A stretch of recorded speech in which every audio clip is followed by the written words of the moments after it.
नमस्कार मंडळी, स्वागत आहे तुमचं आपली यूट्यूबवाली देविका या चॅनलमध्ये. उपवास म्हटलं की तेच तेच वरईचा भात किंवा साबुदाणा खिचडी खाऊन आपल्याला कंटाळा येतो. आणि त्याच्यामध्ये जर उपवास महाशिवरात्री किंवा एकादशी सारखा असेल तर सकाळी ही खिचडी आणि संध्याकाळी ही खिचडी म्हटलं की फारच कंटाळा येतो. त्यासाठी मी आज तुम्हाला उपवासाची थाळी सांगणार आहे.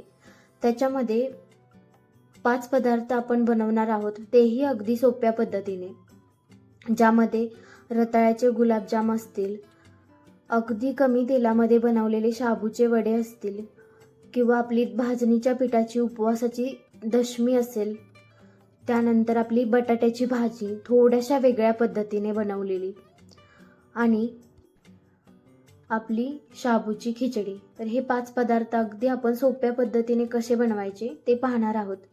चला तर मग रेसिपीला सुरुवात करू. तर काय करायचं, इथं भाजणीचं पीठ घ्यायचं, उपवासाचं भाजणीचं पीठ, ज्याच्यामध्ये वरई असते, साबुदाणा भाजून घेतलेला असतो, मिरची सुद्धा बारीक केलेली असते एकत्रच. ते पीठ घ्यायचं. मी इथं 1 वाटी पीठ वापरलेलं आहे. त्याच्यासाठी मोठा जो बटाटा असतो त्यातला अर्धाच उकडलेला बटाटा घेतलेला आहे. मिरची थोडीशी घेतलेली आहे, कारण आपल्या पिठामध्ये अगोदरच मिरची आहे, त्यामुळे मिरची थोडीशीच वापरली आहे, हिरवी मिरची. आणि शेंगदाण्याचा कूट आणि चवीप्रमाणे मीठ, हे सगळं व्यवस्थित मिक्स करून घ्यायचं. हे बघा अशा पद्धतीने. आणि लागेल असं पाणी वापरायचं, जास्त पाणी वापरायचं नाही. आणि हे चांगलं घट्टसर असं पीठ मळून घ्यायचं. सगळं पीठ एकजीव करून घ्यायचं आणि बाजूला काढून ठेवायचं.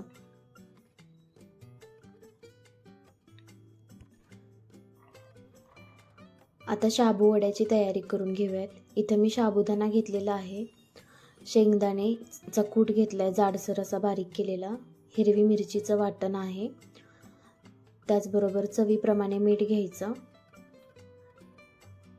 उकडलेला बटाटा आहे तो स्मॅश करून घ्यायचा.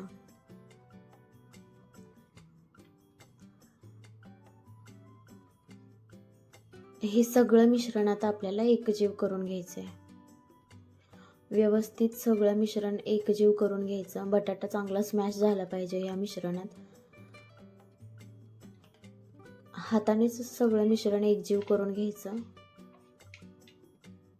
हे बघा अशा पद्धतीने मळून चांगलं पीठ तयार झालं पाहिजे. हे पीठ मळून आपण बाजूला ठेवूयात आणि पुढची तयारी करून घेऊयात. रताळ्याचे गुलाबजाम करण्यासाठी मी इथं 1 मोठ्या आकाराचं रताळं वापरलेलं आहे, जे उकडून घेतले आणि त्याची साल काढून घेतली आहे. त्यानंतर हे किसून घेऊयात लहान किसणीने. हे बघा अशा प्रकारे रताळ किसून घ्यायचं.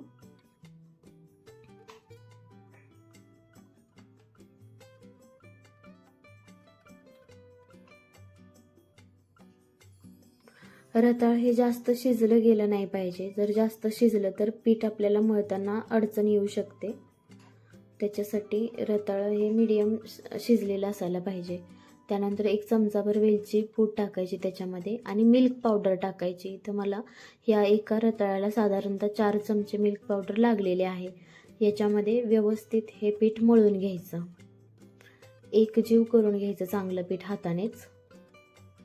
हे बघा असा चांगला त्याचा घट्टसर असा गोळा तयार झाला पाहिजे.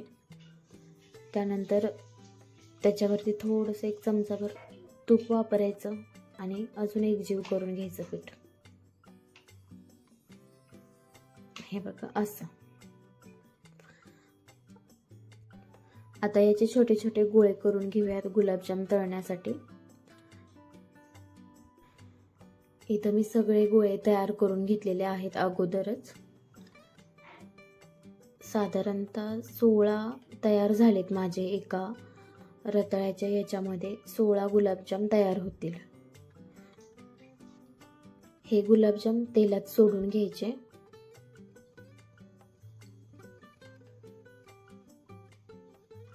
मी इथं सगळे एकदमच सोडलेले आहेत तेलामध्ये. चांगलं खरपूस भाजून घ्यायचं सगळ्या बाजूंनी. अशा प्रकारे लालसर झाले पाहिजे सगळ्या बाजूनी.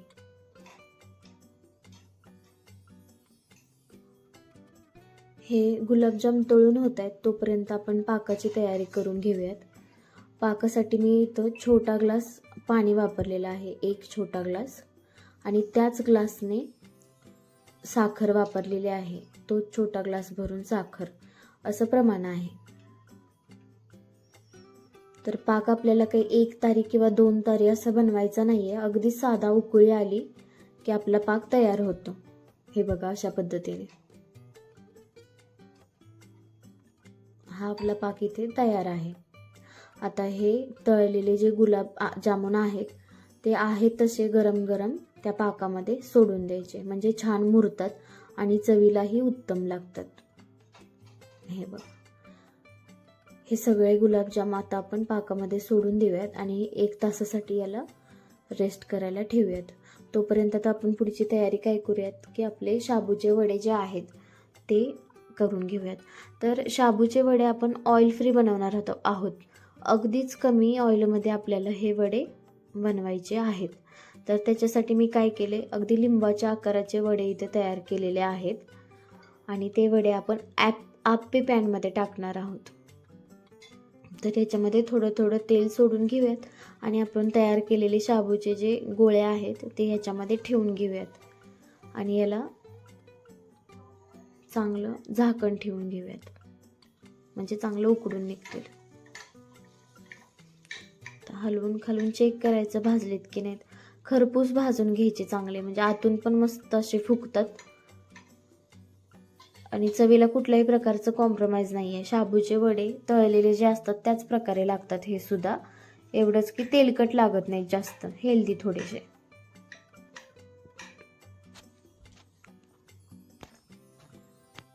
सगळ्या बाजूंनी व्यवस्थित भाजून घ्यायचे. हे आप्पे पॅनवरतीच भाजून घ्यायचे. याला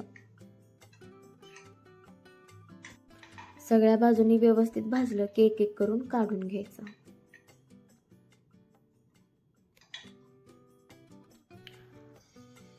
आता पुढे आपण बनवणार आहोत शाबूची खिचडी. त्यासाठी मी तो उकडलेलाच बटाटा वापरलेला आहे. सगळ्यात अगदी पॅनमध्ये थोडंसं तेल टाकून त्याच्यामध्ये मिरचीची पेस्ट टाकायची आणि बटाटा त्याच्यामध्ये परतून घ्यायचा. हे बघा, अशा पद्धतीने बटाटा व्यवस्थित परतून घ्यायचा खरपूस आणि मग उरलेली जी शाबू भिजत घातला होता तो त्याच्यामध्ये टाकून घ्यायचा. शाबूच्या खिचडीला अगोदर शेंगदाण्याचं कूट टाकण्या अगोदरच एक चांगली वाफ काढून घ्यायची मीठ टाकून. इथे चवीपुरतं मीठ टाकायचं आणि छान अशी वाफ काढून घ्यायची, म्हणजे शाबू चांगला फुलतो. हे बघा, अशा प्रकारे चांगल्या प्रकारे शिजला जातो आणि मग त्याच्यामध्ये शेंगदाण्याचा कूट टाकायचा. तुमच्या आवडीप्रमाणे शेंगदाण्याचा कूट इथे तुम्ही वापरू शकता, कमी जास्त करू शकता. आणि पुन्हा एकदा झाकून चांगली वाफ काढून घ्यायची. अशा प्रकारे आपली शाबूची खिचडी तयार होते.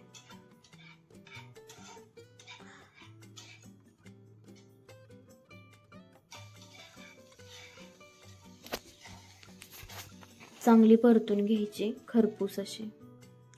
आता पुढे जे आपण बनवणार आहोत ती बटाट्याची भाजी बनवणार आहोत दशमी सोबत खायला.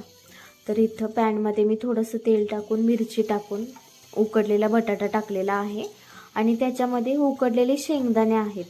त्याच बटाट्यामध्ये हे शेंगदाणे, जेव्हा बटाटा आपण उकडायला घालतो त्याच वेळी त्याच्यामध्ये शेंगदाणे सुद्धा उकडायला टाकायचे. थोडंसं मीठ टाकायचं, म्हणजे त्याला अतिशय सुंदर चव येते. ही भाजी जी आहे ती आपण अशीच सुद्धा खाऊ शकतो, खूप छान लागते, किंवा आता आपण दशमीसोबत तिला खाऊ शकतो. आता पुढे काय करायचं, जे आपण पीठ मळून ठेवलं होतं दशमीसाठी ते थोडंसं मऊ करून घ्यायचं तेल लावून. हे बघा, अशा प्रकारे, आणि त्याच्या दशम्या करून घ्यायच्या.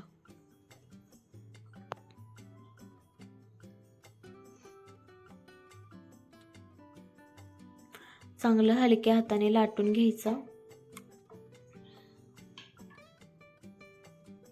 आणि पॅनमध्ये खरपूस असं भाजून घ्यायचं. अगोदरच इथं मी थोडंसं तेल लावून घेतलेलं आहे पॅनला. मग ही दशमी टाकायची. दोन्ही साईडनं व्यवस्थित असं भाजून घ्यायचं. तुमच्या आवडीप्रमाणे त्याला वरून तुम्ही तेल किंवा तूप लावू शकता.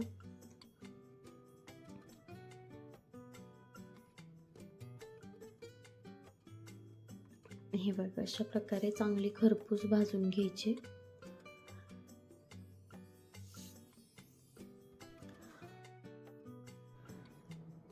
जर एका वेळी यातले सगळेच पदार्थ तुम्हाला नाही बनवता आले तर सकाळी काही पदार्थ आणि संध्याकाळी काही पदार्थ नक्की ट्राय करा. आणि याआधी तुम्ही यातला कोणता पदार्थ बनवला आहे का हे कमेंटमध्ये मला नक्की सांगा. आणि हो, रेसिपी आवडल्या असल्यास एक लाईक आणि चॅनलला सबस्क्राईब नक्की करा. थँक्यू.